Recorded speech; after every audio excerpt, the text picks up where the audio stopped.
All right, y'all, I'm finally replacing my tracks on this Landhero Chinese mini skid. Mine have lasted, let's see here, 22 hours, so not a lot. Here's my tracks from Blackdog Tracks. These are the new ones. Here's the old ones. You can see they're like cracking. A bunch of these metal pieces have come out in this one, so, or maybe it's the other side, I don't know, I can't remember, but it kept spitting them out. Actually, that one right there, I think, is missing. So anyway, time to swap them. So we are going to remove this. There's a little grease fitting in here that you use to tension the tracks. That thing there. So you actually take, mine's a 22mm socket, and you take that whole thing out. And that'll release the tension on the front wheel there, or the front, whatever it is, the pulley for the track.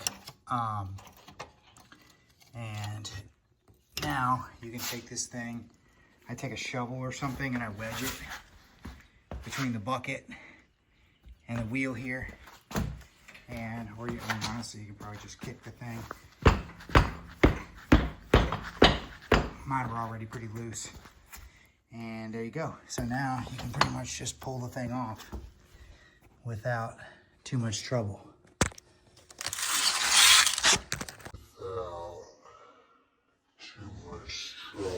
Alright, so tracks off here. Forgot I had to use my pieces of shovel, wedge them in there, and rotate it around with the motor. And then once you get it to where all these little knobs are off of the wheel, it'll just slide right off. So that's all you got to do to get it out of there. And then you can just pretty much pull this thing off and out of the way. And I do have it jacked up with a high lift jack, just with a chunk of 6x6 under it, and held up by the bucket on the other side. So that's pretty much it. Now you can kind of see what you got here.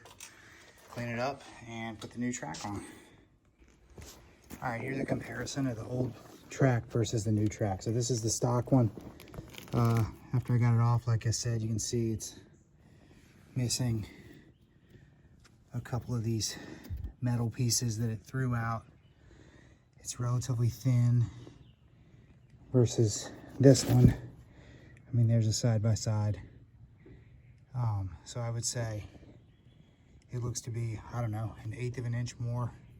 I don't know, God, maybe like 1/4 of an inch more rubber here, as well as the actual tread itself looks to be a little thicker. I mean, he's only had 20 hours on him, so it's not like I used him a lot. And I didn't use them really in asphalt or anything like that, so we'll see how it goes. These are the Blackdog Tracks. There's the info. Yeah, let's get them on.